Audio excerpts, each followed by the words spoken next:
Saya susun kurang lebih ada 3 poin besar di mana ini merupakan ciri khas sahabat yang akhirnya membuat mereka luar biasa dalam berinfak, luar biasa dalam menjaga ibadah-ibadah, luar biasa di kancah peperangan dalam mencari mati syahid, luar biasa dalam bermuamalah dengan manusia, luar biasa merasa terawasi oleh Allah Subhanahu wa taala.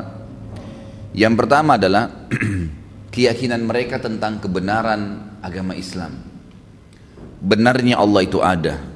Yakin luar biasa tentang poin ini. Sudah nggak ada keraguan sama sekali. Yakin bahwasanya Muhammad sallallahu alaihi wasallam benar-benar utusan Allah, manusia terbaik. Tidak ada nabi lagi sesudah beliau, dan semua ajaran nabi-nabi setelah Nabi Muhammad SAW diutus terhapus. Maka mereka bangga membawa syiar bendera kehidupan mereka, raditu billahi rabba, saya ridho Allah sebagai Tuhan saya dan tidak ada Tuhan selain Allah dan yakin Allah ada. Wa bi Muhammadir Rasula, mereka membawa konsep dasar Muhammad adalah utusan Allah. Jangankan manusia biasa, nabi-nabi dan rasul sebelum beliau saja sudah dihapus semua ajarannya. Berarti ini ajaran yang paling benar. Dan juga bil Islami dina, agama yang sedang dianut ini, tuntunan yang sedang dipelajari, halal haramnya, perintah dan larangan di dalamnya adalah sesuatu yang paling baik.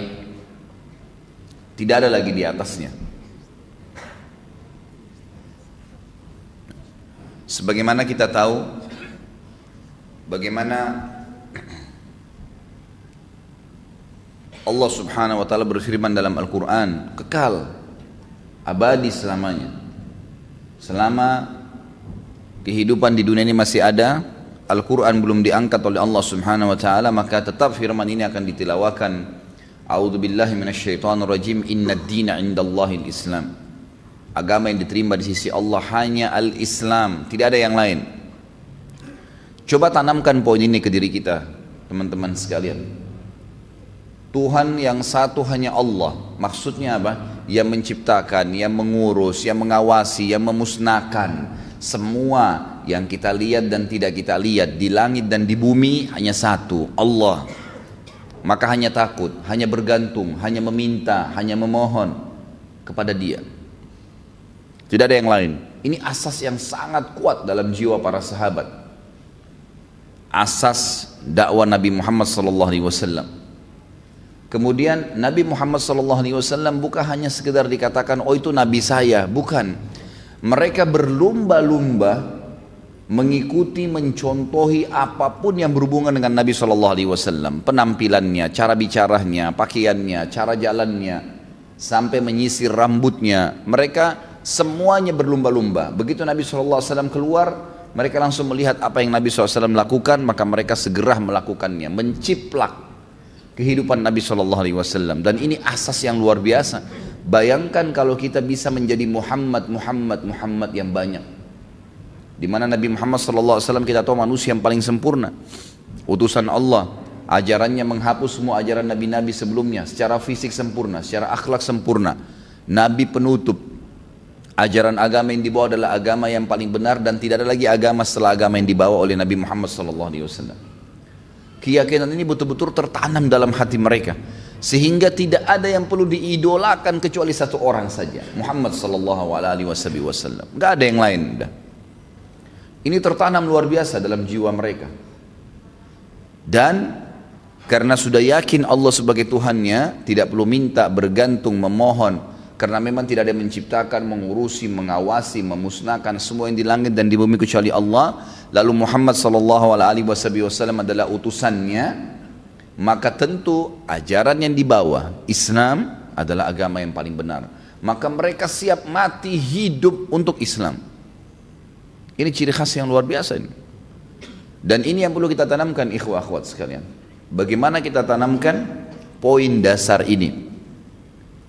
Sampai para ulama menulis buku yang masyhur, misalnya Usulul Thalatha, asas daripada kehidupan seorang muslim 3, ridho Allah sebagai Tuhan, mengenal Allah Subhanahu wa taala dan meyakini keberadaannya, serta meyakini kebenaran risalah Nabi Muhammad SAW sehingga betul-betul menciplak hidup beliau. Menciplak ya.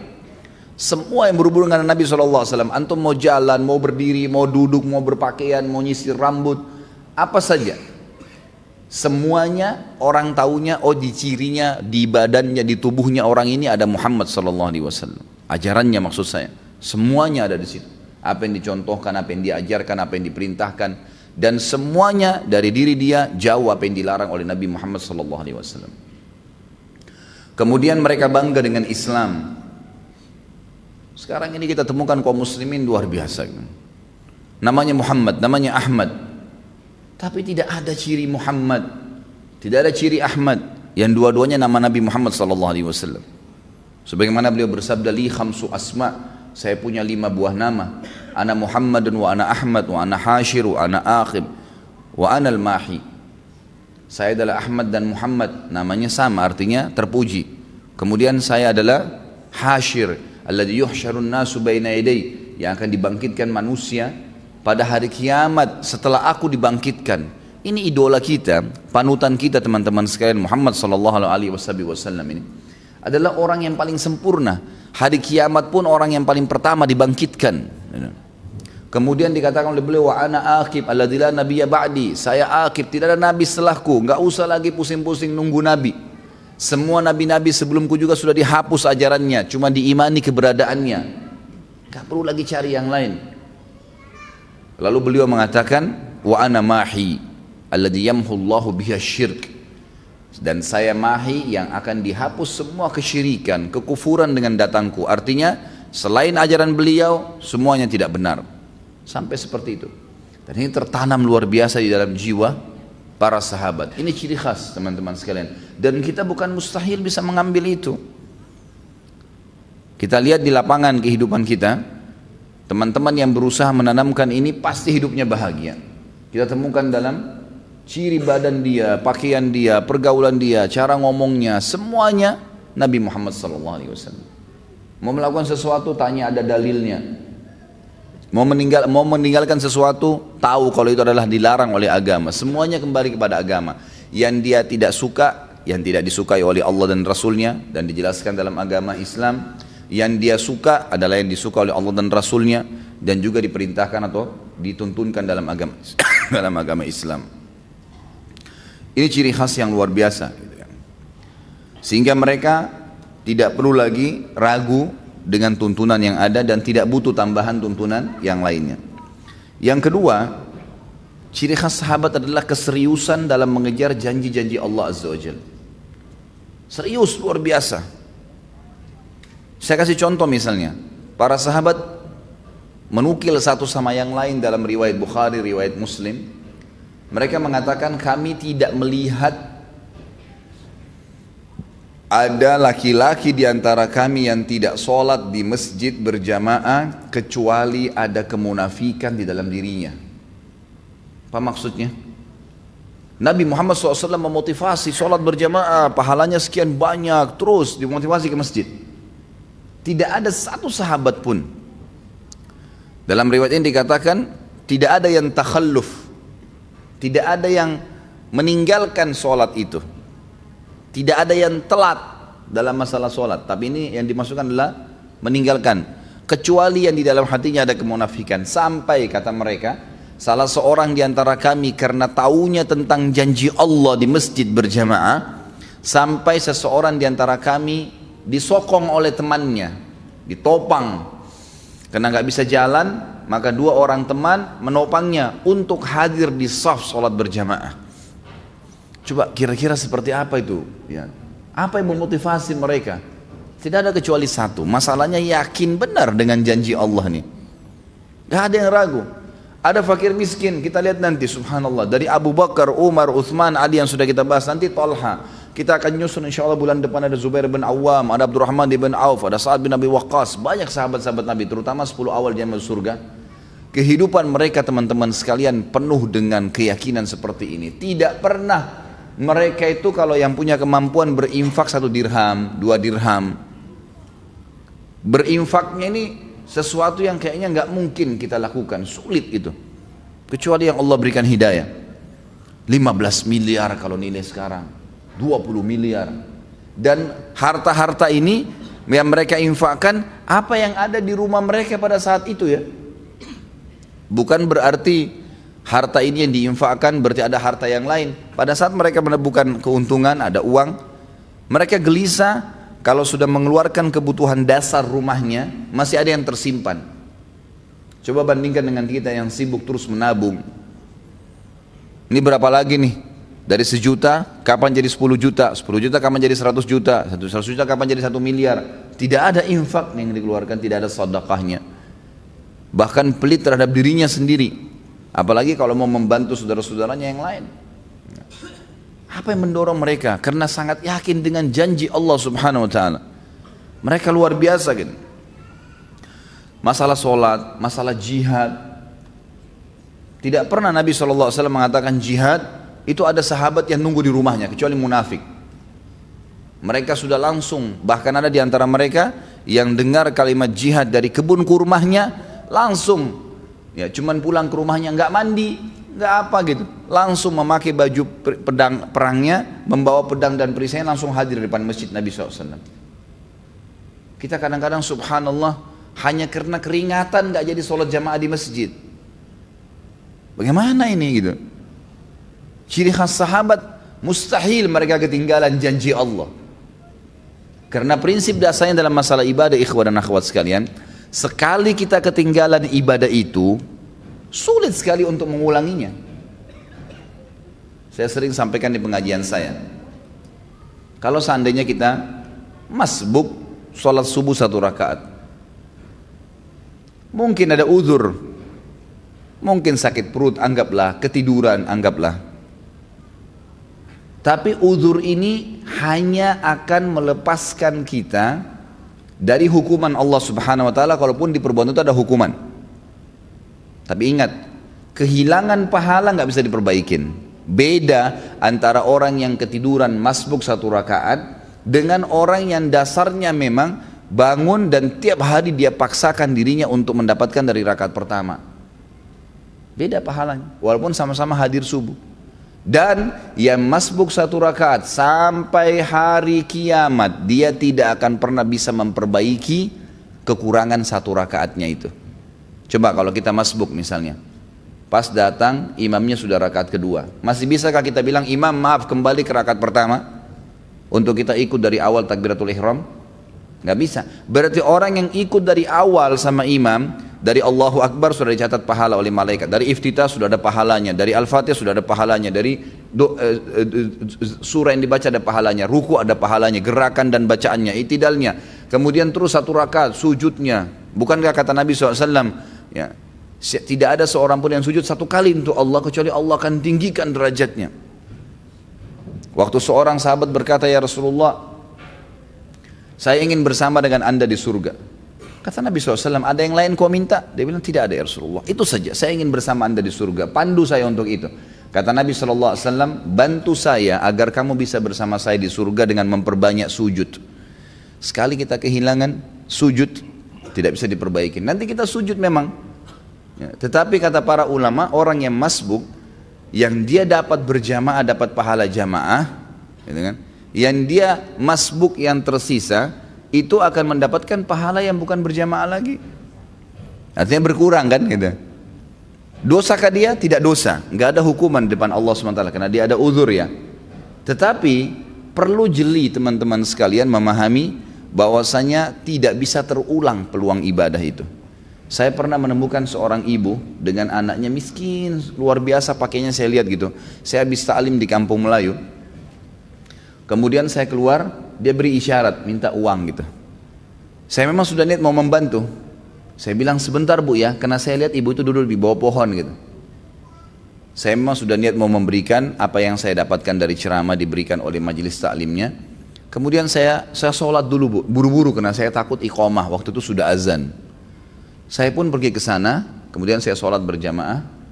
Saya lupa nih kalau ada yang minta tadi, habis sholat duhur, saya selesaikan juga sholat nafilahnya di situ ba'diyah duhur, baru saya pulang, baru saya kembali. Mobil saya parkir kebetulan di dekat majelis taklim dan dekat pohon yang ada ibu minta-minta tadi. Subhanallah tuh saya kembali, tiba-tiba saya lihat pohon tersebut, saya teringat, wah tadi ibu yang minta nih. Mana dia? Saya cari nggak ada. Cari keliling nggak ada, sampai saya naik mobil saya 3 kali, ikhwah sekalian putar balik di situ. Nyari ibu itu mana? Sudah nggak ada, sudah pergi. Pada saat itu subhanallah Allah masukkan dalam hati saya penyesalan yang luar biasa. Khalid, berapa menit tadi itu? Berapa detik kamu korek kantong kamu untuk kasih ke fakir miskin ini? Sekarang dia sudah pergi, kamu mau dapat pahala dari mana dari orang ini lagi? 3 kali saya putar nggak ketemu sama orang itu. Semenjak itu ikhwah sekalian saya tidak pernah tunda. Kapan ada kesempatan tidak boleh ditunda. Karena ini tidak bisa terulang lagi gitu kan. Nabi kita Muhammad SAW dalam hadis Bukhari selesai sholat asar tiba-tiba berdiri dengan sangat cepat. Lalu melewatin para sahabat ke rumah beliau. Sahabat semua heran. Kata para sahabat yang meriwayatkan hadis ini, kami heran melihat cepatnya gerakan Nabi SAW. Gak lama kemudian sahabat masih berzikir, Nabi SAW kembali lagi dengan tenang, lalu duduk kembali menyambung zikirnya. Para sahabat bertanya, ya Rasulullah, mudah-mudahan ada kebaikan, kenapa tadi anda melakukan gerakan begitu cepat? Apa kata Nabi SAW? Perhatikan. Kata Nabi SAW, tadi sebelum sholat asar, saya sudah mengumpulkan sesuatu yang ingin saya keluarkan, yang ingin saya bagikan, saya infakkan, saya sedekahkan. Namun saya tadi tersibukkan, tidak sempat saya keluarkan sebelum sholat. Maka saya ke rumah saya, kemudian saya membagikannya seperti yang saya inginkan, lalu saya kembali berzikir. Jadi Nabi SAW pada saat lupa, ingat langsung menyelesaikan, lalu kembali lagi berzikir. Bayangkan ya, bagaimana cepatnya Nabi SAW mengerjakan sebuah amal soleh. Jangan ketinggalan ikhwah-ikhwat sekalian. Puasa Senin Kamis, kenapa antum gak puasa nih? Saya masih bingung kenapa ada orang gak puasa. Antum mati kalau puasa. Alasannya hanya karena panas, alasannya hanya karena kantor. Lalu kapan panas itu hilang? Gak bakal hilang. Tapi sekali Senin antum gak puasa, maka di buku amal antum nanti sampai hari kiamat kosong dari puasa Senin tuh. Rugi sendiri. Ini butuh sebuah keyakinan, ada janji Allah di situ. Dan maghrib gak kemana-mana. Akan datang maghrib itu. Akan datang maghrib. Kita akan buka puasa, Allah bukan menzalimi hambanya. Syaitan akan terus membisikkan dari pertama kita mau sahur, atau bahkan mungkin tidak sahur, kamu tidak sahur nanti lemas. Itu semua godaan syaitan, tepis. Manusia itu bisa hidup tanpa makan, tanpa minum, minimal 3 hari. Tidak makan, tidak minum bisa hidup 3 hari. Gak usah antum khawatir gitu. Apalagi maghrib nanti sebentar, nanti sampai 5 detik, sedetik pun sebelum azan, syaitan masih godain supaya batalin puasanya. Dan dia akan kalah pada saat dengar azan, antum minum. Makanya kata Nabi SAW, lis-shaimi farhatan. Orang yang puasa punya 2 kemenangan dan kegembiraan. Farhatun inda fitri, gembira yang dia dapatkan pada saat buka puasa. Di sini makna hadisnya bisa berarti kegembiraan pada saat dia minum karena hausnya hilang. Bisa kegembiraan karena dia berhasil mengalahkan syaitan. Dia akan dapat pahalanya. Wa farhatun inda liqa'i rabbi, dan kegembiraan pada saat dia bertemu dengan Tuhannya. Lagi lampu merah, lagi ada waktu lowong. Seperti antum sibuk membaca SMS, WhatsApp, BBM. Coba lowongkan di antara waktu-waktu antum sehari berapa kali buka HP, baca Al-Quran. Baca Al-Quran. 5 ayat, 10 ayat. Coba lihat nanti jeda waktu saja antara azan dan iqamah, atau jeda waktu lagi nunggu azan kalau antum lagi di kantor, atau jeda waktu selesai pekerjaan duduk sebentar habis minum air. Coba lowongkan waktu antara minum air, hitung detiknya pakai stopwatch, minum air, anggap 15 detik. 15 detik antum pakai baca Al-Quran. Coba lihat berapa ayat yang antum dapatkan. Baca. Kalau tidak kapan nih? Ingat, dalam ibadah harus dipaksakan baru bisa. Kalau kita tidak paksakan diri kita, tanda kutip, tidak paksakan sholat malam, tidak paksakan berpuasa, tidak paksakan bersedekah, tidak paksakan mengambil Quran dari rak atau membuka ya, aplikasi Quran di HP dan dibaca, tidak paksakan menjenguk orang sakit, tidak paksakan hadir di majelis ilmu, tidak bakal pernah bisa. Karena syaitan selalu menghambat kita. Allah mengingatkan dalam Al-Quran masalah itu. A'udzu billahi minasyaitonir rajim, walladzina jahadu fina lanahdiyannahum subulana.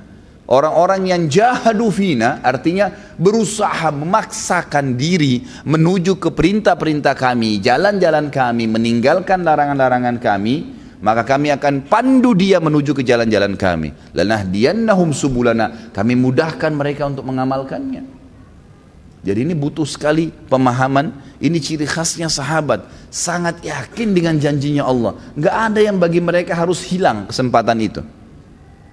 Ingat asas pertama dulu, keyakinan tentang kebenaran Allah, Rasul dan Islam ini. Kemudian muncul dengan sendirinya, keyakinan yang muncul adalah benarnya janji Allah Subhanahu wa ta'ala. Dan yang ketiga adalah ciri khas yang luar biasa, keseriusan mereka dalam menjauhi ya, apalagi meninggalkan larangan-larangan Allah. Luar biasa mereka dalam meninggalkan larangan Allah ini. Bisa dikatakan yang melakukan kesalahan dalam kehidupan sahabat itu dihitung jari. Individu tertentu itu pun dilakukan sekali, dua kali. Nggak ada dosa yang dibuat bermalam, berbulan-bulan, berminggu-minggu. Karena mereka tahu benar ancaman Allah pasti ada di situ.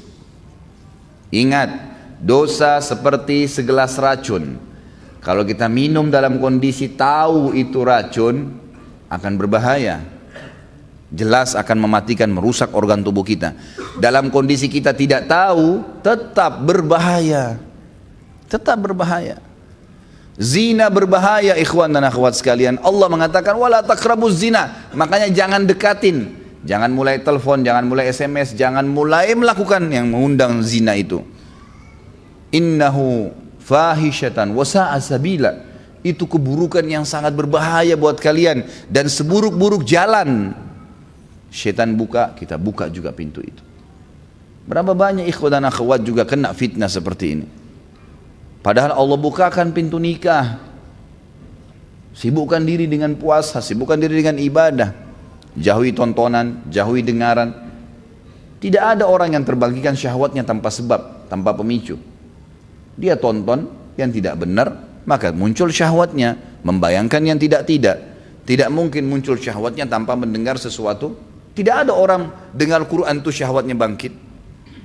Nggak ada orang hadir majelis taklim begini dan disampaikan ilmu syahwatnya bangkit. Nggak mungkin kan? Kapan syahwatnya bangkit? Kalau yang didengar itu lagu-lagu cinta, lagu-lagu yang tidak masuk di akal yang membangkitkan syahwat. Untuk apa ini? Allah mengatakan dalam Al-Quran, Inna sam'a wal basara wal fuada kullu ulaika kana anhu mas'ula. Hati-hatilah pendengaran kalian, penglihatan kalian, hati kalian bertanggung jawab semuanya pada hari kiamat. Allah nggak kasih kita mata ini untuk melihat yang haram. Allah nggak kasih kuping untuk dengar yang haram. Allah nggak kasih lisan untuk mengucapkan yang haram, tangan untuk menjama yang haram, kaki melangkah yang haram, kemaluan ditumpahkan yang haram. Allah kasih kita fasilitas untuk lihat yang baik, telinga dengar yang baik. Ingat, anggota tubuh kita ini, kata para ulama, kalau makin sering kita sibukkan dengan ibadah, mata melihat yang benar, yang Allah bolehkan, telinga dengar yang benar, mulut mengucapkan yang benar, maka semua anggota tubuh ini, hati makin sering dilunakkan dengan ayat-ayat Al-Quran dari pendengaran, dari penglihatan. Hati kan terpengaruh dengan 3 anggota tubuh ini, ya, telinga, mata, dan lisan.